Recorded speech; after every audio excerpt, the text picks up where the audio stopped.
जो रूहानियत में डूबता है, उस परमात्मा के इश्क में वो जो डूबता है,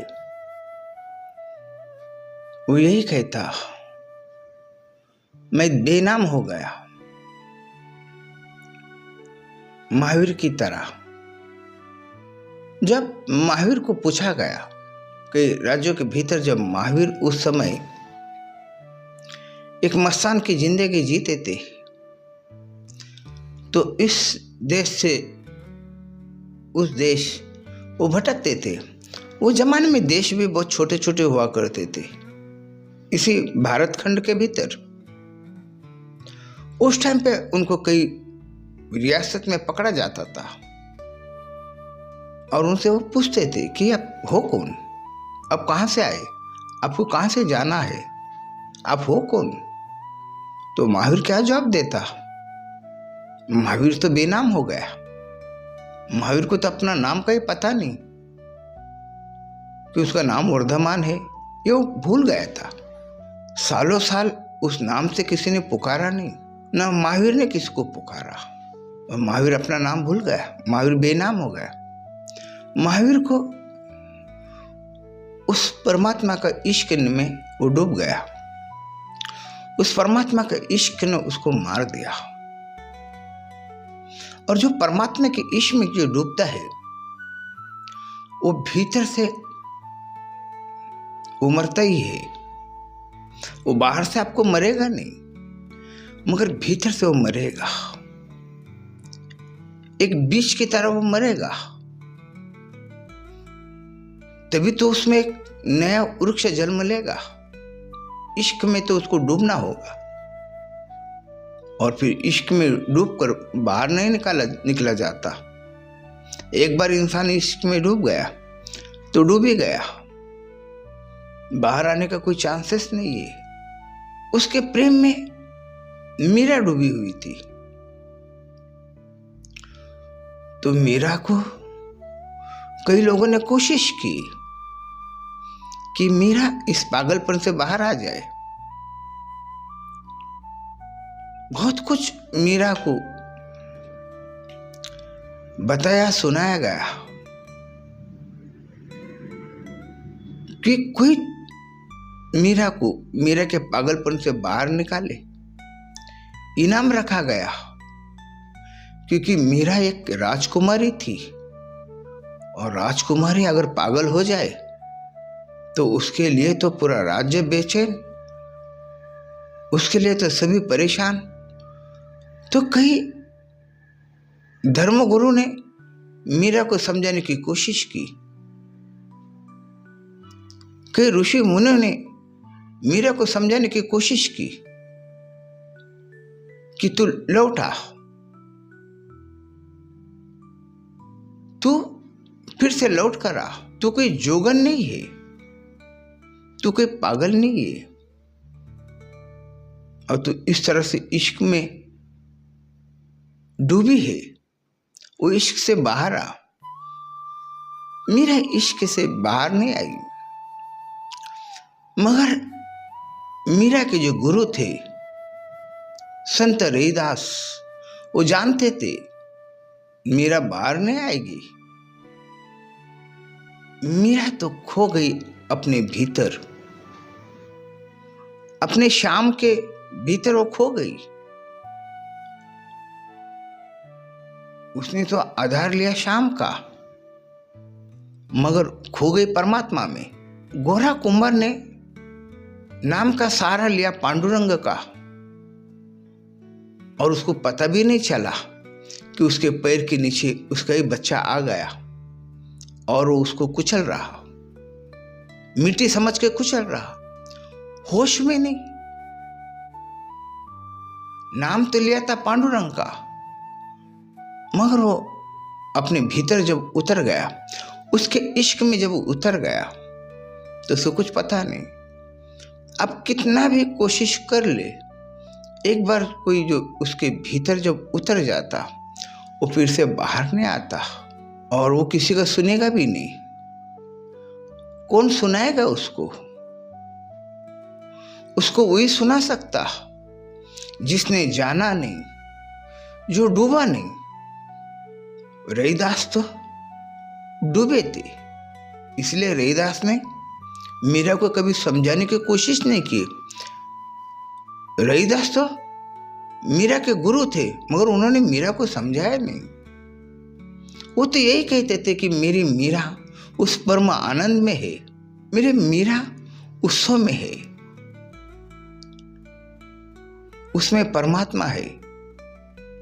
ये रैदास समझते थे, मगर धर्मगुरु ऋषि मुनि नाम के वो समझे नहीं मीरा को, तो मीरा को समझाने के लिए आ गए। यही होता बुद्ध को समझाने के लिए उनके बाप ने बड़े से बड़े विद्वान को बुलाया, इनाम रखा। मेरे बेटे को जो समझाएगा, उसको मनवाएगा, उसको मैं एक गांव की जागीर दूंगा, उसको मैं सोने में, उसको वजन करके उसको सोना में लौटाऊंगा। तुमको क्या चाहिए? धन दौलत ले लो, मगर मेरा बेटा मुझे लौटा दो। मेरे बेटे से वो जो परमात्मा की जो धुन है, वो धुन को निकाल दो। मैंने बड़े जतन से, बड़े लाड से, बड़े ख्वाब से मैंने अपने बच्चे को छोटे से बड़ा किया। उसका परिवार है, उसको बीवी है, उसको बेटा है, ये सब को छोड़कर वो जा रहा। ये जाने का जो मुझ में जो दुख है, जो दर्द है, जो पीड़ा है, वो मैं सहन नहीं कर पा रहा। न उसकी पत्नी सहन कर पाएगी, ना उसका बेटा सहन कर पाएगा, न इस देश में चाहने वाले लोग उसको ये बर्दाश्त कर सकेंगे कि गौतम राज दरबार छोड़ के गया। ये किसी को बर्दाश्त नहीं होगा। कोई तांत्रिक मांत्रिक को बुलाया गया, इस पे करो अब तंत्र मंत्र, इसको रोको। रोक नहीं कोई पाया, क्योंकि भीतर की झलक गौतम को मिल चुकी थी। जब झलक मिल जाती तो उसमें इंसान डूबने लगता, उसमें इंसान खोने लगता। उसकी एक झलक अगर आपको मिल जाए, नूर आपको नजर आ जाए, वो चेतना आपको नजर आ जाए, तो उस मार्ग से आप उस परमात्मा में खोने लगते। और फिर कहना पड़ता, मैं बेनाम हो गया, मुझे इश्क ने मारा।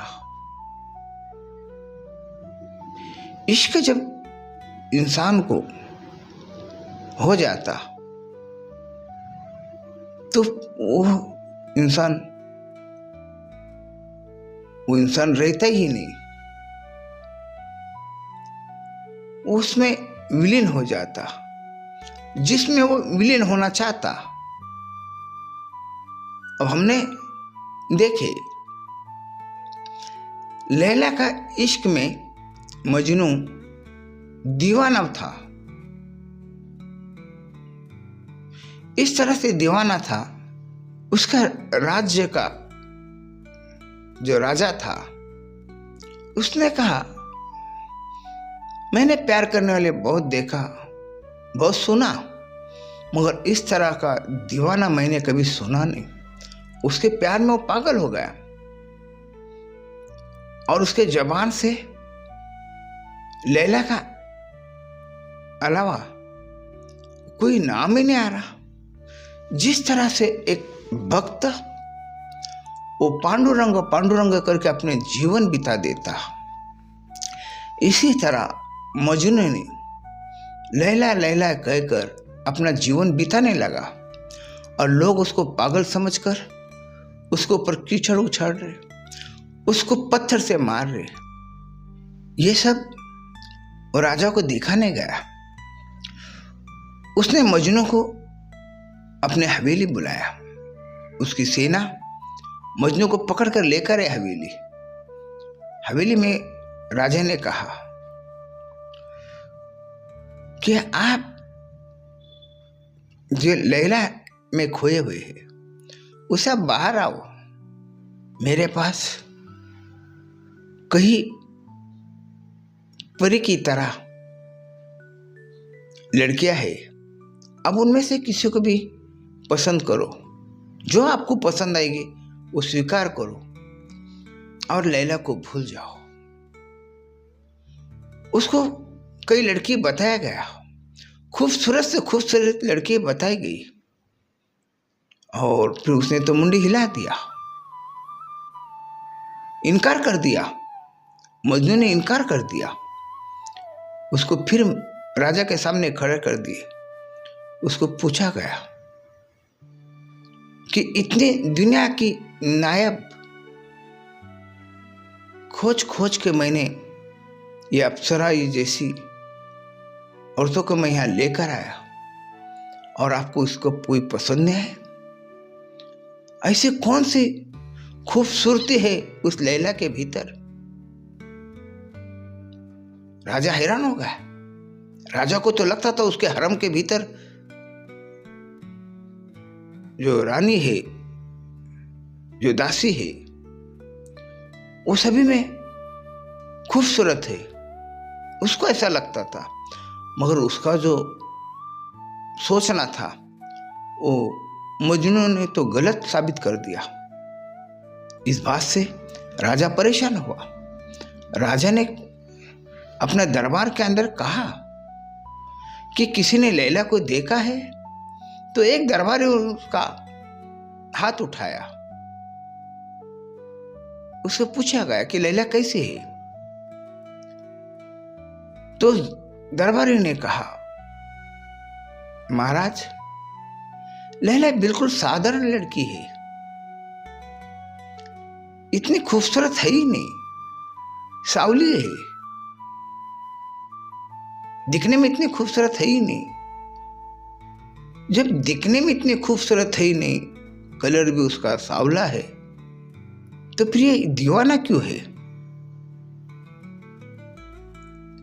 तब उस दरबारी ने कहा, महाराज क्षमा कीजिए, ये इश्क में डूबा हुआ मस्तान है, ये इश्क में डूबा है, इसको उस लैला के नाम में इसको सुकून मिलता है, उसको वो हर तरफ नजर आती है। राजा ने तो हाथ टेक दिया। राजा हो या कोई शहंशाह हो, मस्तान को अपनी मस्तानगी से, अपनी दीवानगी से बाहर निकल नहीं पाएगा।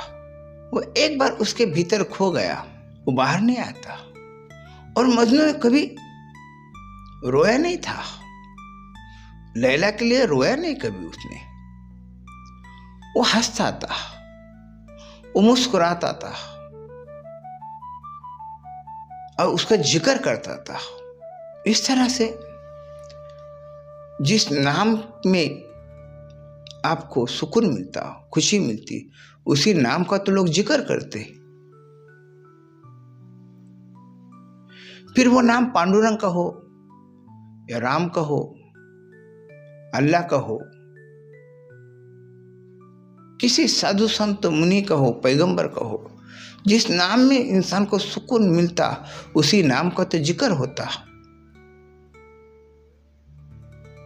मगर इस सब से पहले उसको उसके भीतर डूबना होता।